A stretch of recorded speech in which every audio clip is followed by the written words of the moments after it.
Hello everyone, and welcome back to JAS Reviews. I know it's been a while since my last video, about 3 weeks at this point, but I am finally back.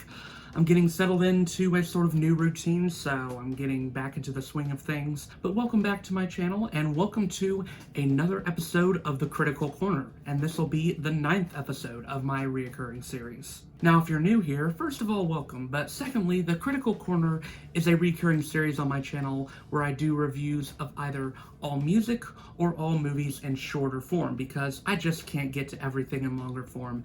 And today's video is going to be focused on all movies, since I've been focusing on music quite a bit the past few videos. So, let's go ahead and get into our first film.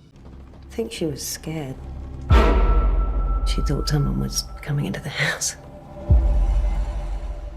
Okay, so first on our docket is Relic, a horror movie about a family, a generational family. There's a grandmother, a mother, and a daughter. And the mother and the daughter, they move into this house where the grandmother is living because she's deteriorating mentally, and they're going there to take care of her.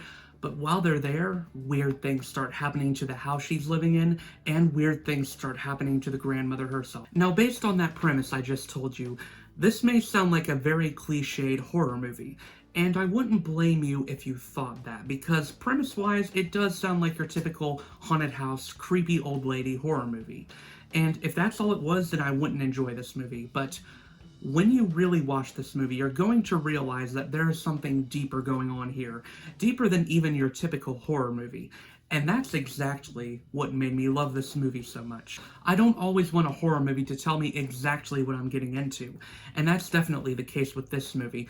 Now, this isn't spoiling anything or anything like that, because even in interviews with the film, the director has talked about how the grandmother's character and the whole idea of this film is sort of a metaphor for dementia, or for an old person slowly succumbing to a very tragic illness. And because of that, I think this horror movie has a lot more weight to it, and I think it actually becomes a lot more chilling because it is using something in real life, something that does affect families.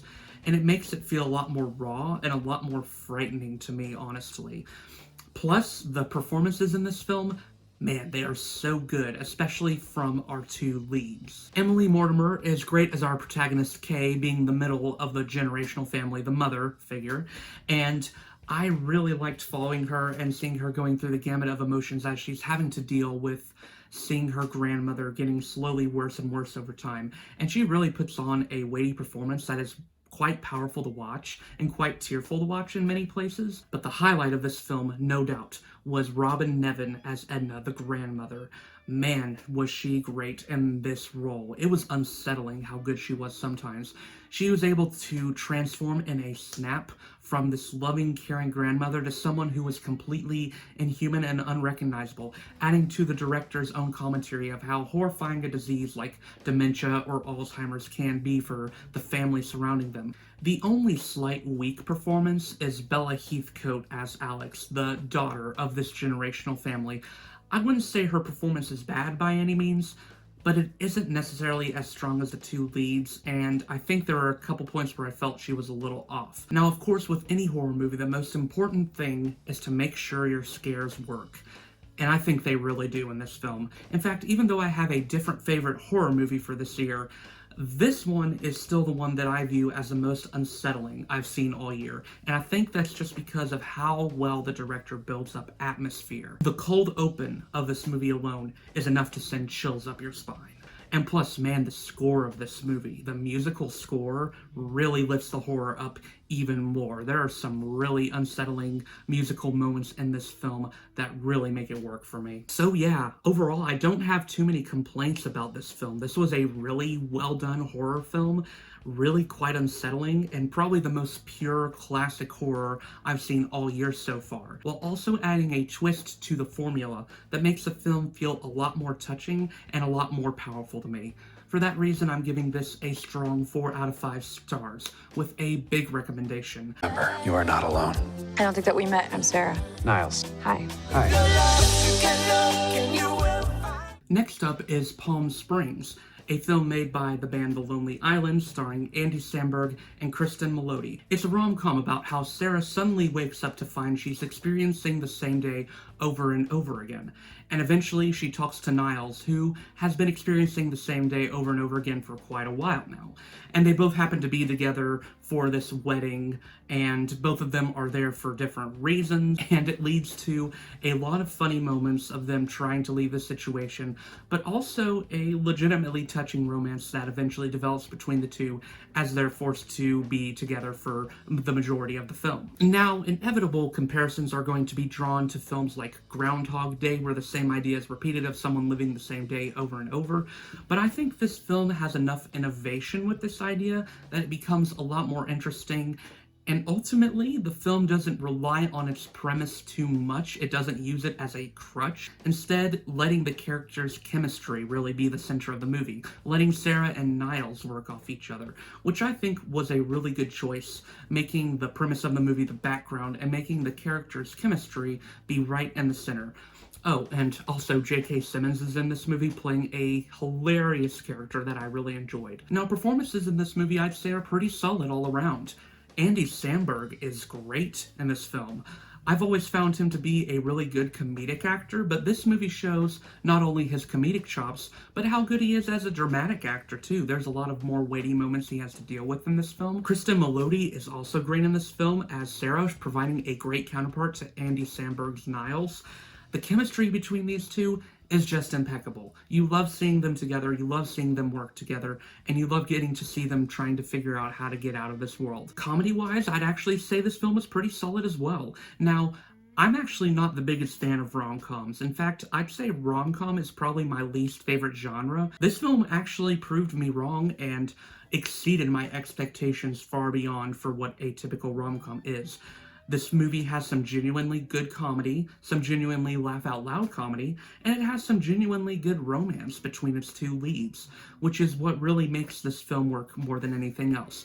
Now, I will say that some of the comedy doesn't hit for me, and there's this inevitable near the end of the climax moment when the two characters sort of have a falling out, but still, those parts did not hinder my enjoyment that much at all. This is one of the most fun movies of the year, and definitely welcome in a year that has been filled with a lot of turmoil and a lot of hardships, so it's nice to have a refreshing movie like this be on the radar, and it should definitely be on yours. Very strong 4 out of 5 stars for me. We're done this over Zoom. Obviously, we're not physically together, but there's no reason why Spirit can't communicate. Horror has been in a very weird place during this pandemic time.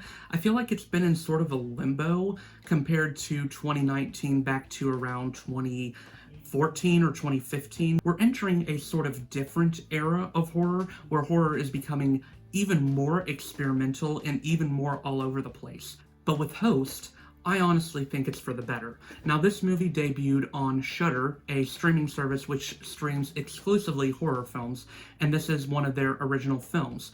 Now, it's hard to call this a feature-length film because it is only 56 minutes long, but you can't necessarily call it a short film either because it is 56 minutes long. It's somewhere in this limbo, which I think is really interesting. This movie, to its credit, uses every single of its 56 minutes to its advantage, in my opinion, and really makes this movie feel like a tight ride and one that's filled with really good horror. Now, Host is one of the most, I'd say, relevant movies right now, weirdly, because it really uses the pandemic to its advantage more than any other film I've seen. It takes place entirely on Zoom, which is of course a video chat app, and this group of girls who are friends with one another but seem to have a complicated relationship with one another are trying to summon this demon or have a seance. They don't really believe the demon will come, at least some of them don't, and they're using another older woman who is supposed to be a professional at this in the Zoom call as well. But things go wrong, and the spirit actually comes into the light and starts attacking them. Now, admittedly, once again, this is a pretty cliched horror premise. You've heard this before, and in fact, you've seen something like this in a movie like Unfriended or even The Den, where there's some sort of supernatural creature attacking people via technology or via other ways. But I think what helps this film is that it actually has some fun with its premise. It has a sense of satire to it to me. There are definitely some jump scares in this film. In fact, in some ways it may rely a little too much on jump scares. More on that in a second. But there are a lot of scares that really do work in this movie, and I think that's due to how the film is created. The fact that it's taking place in Zoom, taking place in something that we're used to using in real life, does give it this sense of realism that's almost a little unsettling. And what also helps, believe it or not, are the performances by our main characters. Now, in a film like this, especially a found footage style film, I'm not always expecting great performances, and usually you don't get them. But in this film, that's actually not the case. Now, scare-wise, like I said, this movie actually does work pretty well in its scares, but like I sort of alluded to, the film might rely a little too much on jump scares in places. There are definitely some jump scares that, even with the cool Zoom setting, feel a little predictable still. So Host was overall a pretty solid movie, a pretty fun horror time. Good to watch with friends, good to watch while you're eating popcorn. Personally, I really enjoyed it. 3.5 out of 5 stars for me. It's been 100 years. The pickle brine preserved him perfectly. An American Pickle stars Seth Rogen in a dual role. His main role is as Herschel, who is an immigrant pickle farmer back in the 1800s, and he is placed in this vat of pickles where he's trapped in there for years, and suddenly, many years later, he's in the present day, and he's basically having to live in this new world. He eventually meets his great-grandson named Ben Greenbaum, also played by Seth Rogen, and they sort of form a bond together as Ben tries to show Herschel the ways of the modern world, but the two sort of butt heads with one another as Herschel is wanting to start his pickle business in the modern world, while Ben eventually tries to sabotage him using his social media skills. I honestly feel like this film should have been going with the premise it was going for at the beginning of its runtime, where it was actually taking place back in the 1800s. There was a cool sense of style the movie had, while also incorporating this sort of modern comedy that I thought worked. When the film goes into modern day, when it has Herschel transport into the modern day, the film really starts to fall off, and it feels like it starts becoming so many different types of movies, it doesn't know what type of movie it wants to be. I did like it in modern day when it was about Herschel and Ben building their relationship, but then it sort of shifts into this whole other thing. Now, I will say this movie had a lot more to do for it to win me over. For one, I've never been the biggest fan of Seth Rogen. His comedy feels mainly unfunny to me, and just not my comedy type personally. But actually, Seth Rogen turned out to be one of the highlights of this film more than anything else. In fact, he was what kept me watching this film, because I thought he actually did a pretty good job at his dual roles. Also, this movie actually becomes pretty good in its ending moments. I wish it had gone with the theme it was going for in the ending moments. Honestly, the thematic arc they went for in the ending moments felt a little bit tacked on to me, so it didn't really feel earned necessarily. I wish I liked it a little more. I wish I had more to say about it. But overall, it's just sort of an average comedy that I don't see myself returning to much anytime soon. 3 out of 5 stars for me. You don't know who I am and what I'm about, but I'll do anything to find that source. Next up is the Netflix original Project Power, which is about a pill that, when taken, can give people superpowers or it can kill them. And main character Art, played by Jamie Foxx, is trying to find a way to destroy this pill once and for all. He enlists the help of Robin, a teenage girl who is simply trying to make her way up in the world by dealing these pills, and Frank, a cop in this town. And he enlists the help of both of them to try and take down this pill, and also he's trying to find his daughter, who is revealed to have a very important role in terms of how this pill was created. Once again, unfortunately, this movie is a bit of a mixed bag for me. There are some good things about this movie, and there are some not so great things about this movie. I will say the best thing about this movie are the performances. Similarly to An American Pickle, the performances here are once again really good.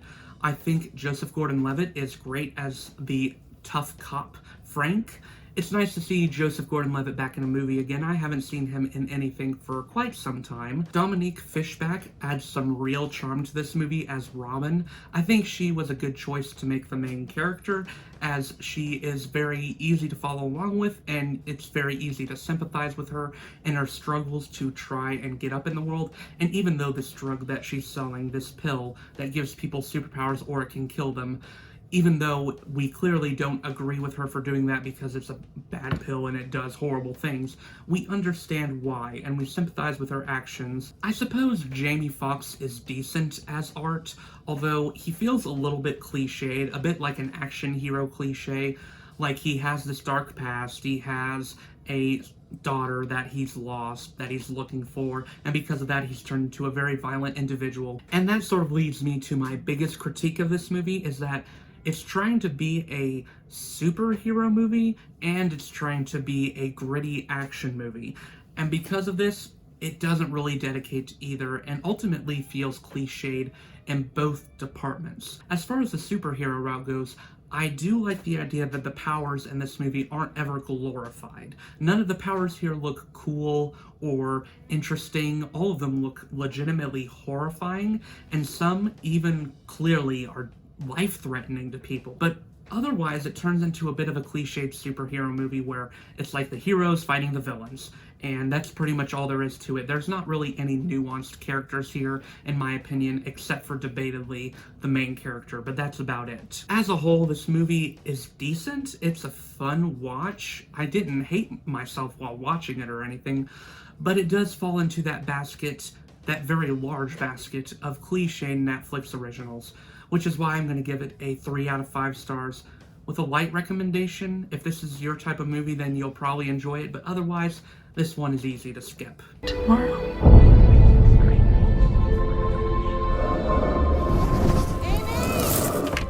Next up is the film She Dies Tomorrow, directed by Amy Seimetz, and her main character is actually of the same name, which I think is probably purposeful. But this main character, Amy, thinks she's going to die tomorrow. She seems to be envisioning her own death. And a character, a friend of hers, named Jane, seems to actually catch on to this premonition of death, and she also seems to think that she's going to die tomorrow. And then she spreads it to her family, and her family spreads it to other people. And it's this whole idea of the thought of us dying being something that's contagious and something that's almost like a disease. Now, based on my description there, you're probably thinking, wow, this movie sounds weird. And yeah, this is a pretty weird movie. Not as weird as Shirley, which I reviewed in an earlier episode of the Critical Corner, but this movie is still pretty weird. And unlike Shirley, where I thought that maybe the weirdness could be a bit of a charm, the weirdness in this film can be off-putting in some places. Now, I will say the concept of this movie actually does send a bit of a chill up my spine, because sometimes you do get this impending dread in you that you just can't escape, and this movie captures that feeling that you could die at any time, even as soon as tomorrow. It captures that impending dread in a pretty poignant way. Unfortunately, what really detracted from the film for me was the performances. With the exception of Jane Addams, who I thought was really good playing Jane. I don't think she was playing herself. Her character just so happened to be named Jane. I almost wish she would have been the main character, because the rest of the performances here, they just don't work for me. Katie Lynn Sheil is criminally boring as the main character, Amy. Now, sorry if I didn't pronounce that name right. And I think it was actually probably purposeful to make her character boring, because it seems like every character in this was speaking in a monotoned voice in this sort of mumblecore style, which, if you don't know, mumblecore is a style of acting where characters will speak very monotone, very without emotion. I think the mumblecore style of this film just doesn't suit it, especially when you're talking about the idea of death. I think death should be treated with more emotion, personally. Also, pacing-wise, this movie was really awkward. It jumped around perspectives all the time, so much so that we felt entirely disconnected from our main character, which once again might have been purposeful, but I don't really like not feeling connected to my main character, and there's no other character besides maybe Jane that we can feel really connected to. Overall, interesting premise, interesting idea. That's what keeps this movie afloat, but otherwise, there's not much to this movie except for maybe its cool lighting and cool premise. There's not much to write home about. 3 out of 5 stars for me. Should I blow this next one? I'm Kurt. Hey guys. Hey guys. And finally, we have Spree, a thriller movie starring Joe Keery of Stranger Things fame as Kurt Kunkel, an aspiring YouTube star who is also a Spree driver, which is this world's Uber. And it's revealed that he is driving people around and killing them so that he can get more views and more subscribers on his YouTube channel. Man, this movie was so much fun. And first of all, Joe Keery, he is great in this film. This proves that he is a great actor and he's going to have a lot of longevity out of Stranger Things. I've always felt he was one of the strongest actors in that TV show, and he proves himself more than ever on this film. He really transforms himself into this despicable character who is also very satirical and made me laugh quite a few times. And in fact, to me, his portrayal is honestly not that far off base to some certain YouTubers on this website. And I think a lot of other people who are deep into YouTube and deep into the idea of YouTube entitlement will definitely feel this movie is very relevant. So yeah, more than anything else, this movie is a dark comedy satirizing the internet and satirizing the way we treat online culture, and this can be seen right away in the beginning 15 or so minutes of the movie.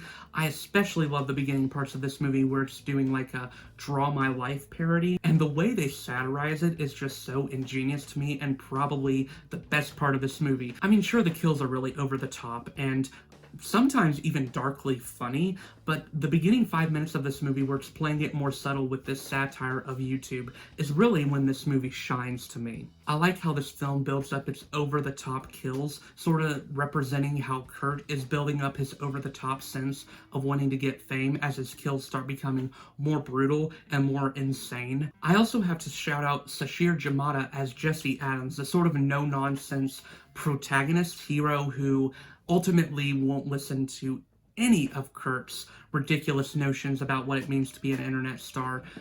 But her arc is also pretty interesting, and I like the way the movie takes her character and sort of adds to the darkly satirical edge that this movie does so well. If there were any negative I had to this movie, I would say that sometimes its style is a little bit disorienting. It uses a lot of divided camera angles trying to represent like phone screens or things like that, and because of that sometimes there's literally 3 things going on at once, and in some scenes this can make it really hard to figure out what you're supposed to be watching, what you're supposed to be paying attention to, which is an interesting stylistic choice, but ultimately can come across a little bit disorienting in many places. Still, Spree was a really fun movie. I had a great time watching it, and I feel like I might return to it at least a couple more times this year. It was an easy sit-down watch, and I'd recommend it for you as well. Solid 3.5 out of 5 stars for me. So yeah, that was episode 9 of The Critical Corner.